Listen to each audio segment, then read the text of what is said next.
Welcome to ProPractice, your guide to refine, enliven, and illuminate the piano repertoire. I'm Josh Wright, and today marks the 6th day of the new ProPractice study series, where together we're learning the Liszt Rhapsody No.2. If this is the first video you've seen in this series, basically each day we're going through as much as we possibly can get through. These are pieces that I've never actually formally studied or performed or anything like that. So aside from just a few hours of preliminary practice where I went and wrote in some fingering and just kind of got a basic landscape of the piece, you're seeing me learn these in real time. With all of the little tips and tricks that my teachers have given me over the years to make practicing as efficient as possible.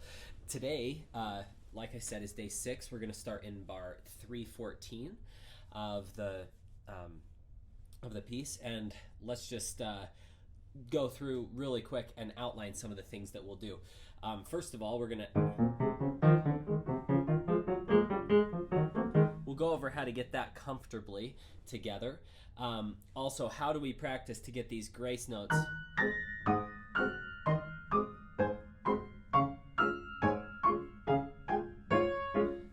really nice and crisp, and how do we get that into tempo?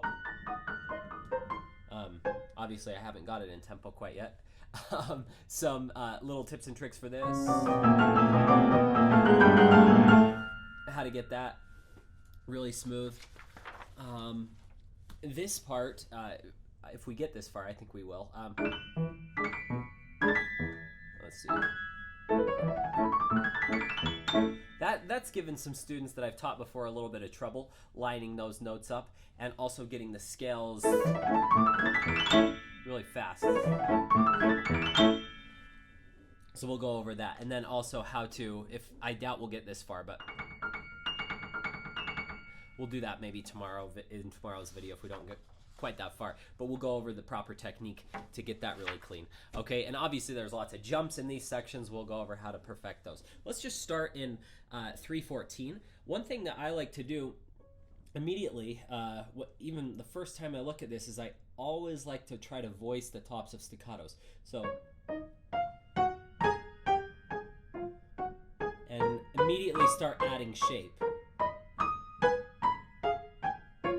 And let's practice it without grace notes first. I don't like to put in grace notes until I'm a little bit comfortable, at least, with just the basic notes. So just as you start, that would be bar 318. And then furthermore, let's just block those. Okay, in the next part. Also, for fingering, I like to use an open fingering, so I'll probably go 3-1, 4-5, 3-1, 4-5, 3-1, 4-5, 3-1, 4-5, 2-1, 4-5, 3-1, 4-5, 3-1. Okay, let's try it all 3 ways. Let's just go.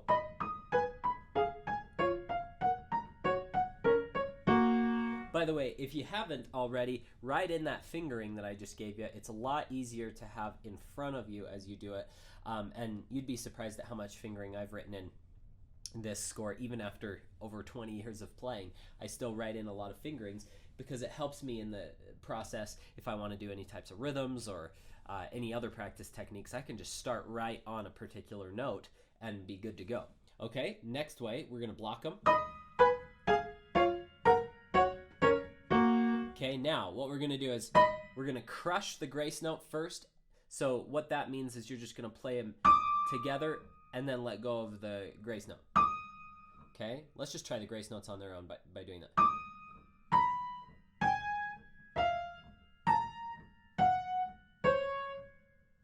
Okay, now.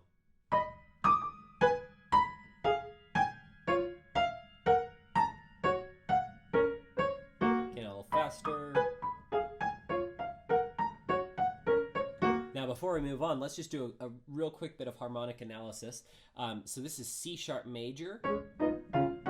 Let's actually just play through the left hand because that'll tell us our harmonic progression.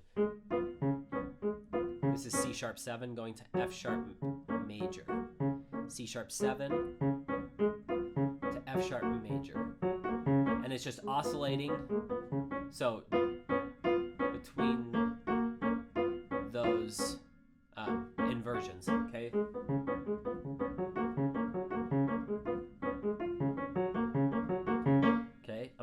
tired today and maybe a little congested as well. So maybe I won't move as fast. But even in this sluggish state that I'm in, because I was pretty vibrant in that day 5 video. I was real excited to film it and everything, and we got through a ton of material in that video. Even today, in kind of this tired state, you can still memorize things very quickly if you know the theory behind it. So you can see I already memorized that. Okay, now let's try.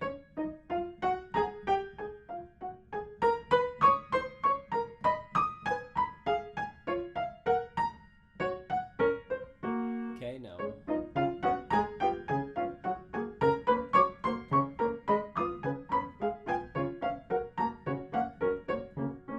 Pretty good. Okay, let's see if I can do. Now, rather than trying to take that whole thing and say, let's see if the whole thing's memorized, let's just take little chunks, manageable points of success, okay? So all I'm thinking is I'm just stepping up, and then, okay? And then, same thing with F sharp major. Okay, let's try slowly.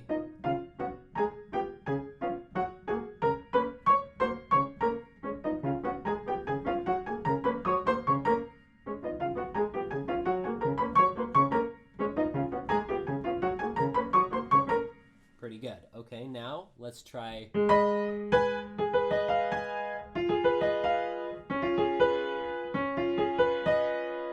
it's kind of like a C sharp 9 chord.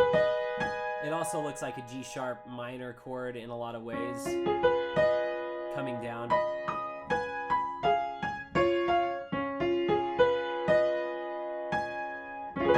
Okay, but I would just think of it as the C sharp 7 because that's what it is.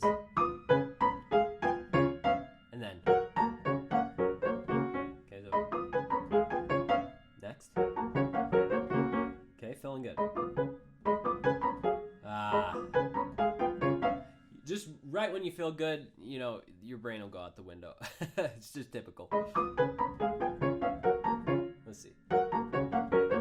So I think I'm taking too much at once. So let's just take this part.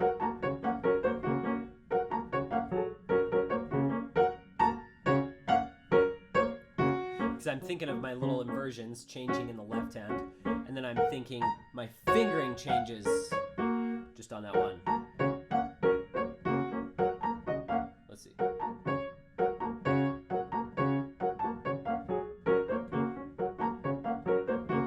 Okay, now.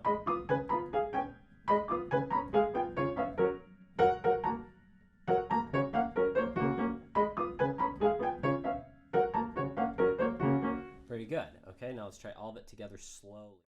Thank you so much for watching. If you'd like to view the rest of this video, or if you'd like to learn more about ProPractice, just click on the link on this screen or on the link in the comments section below. Thank you so much for your support of ProPractice.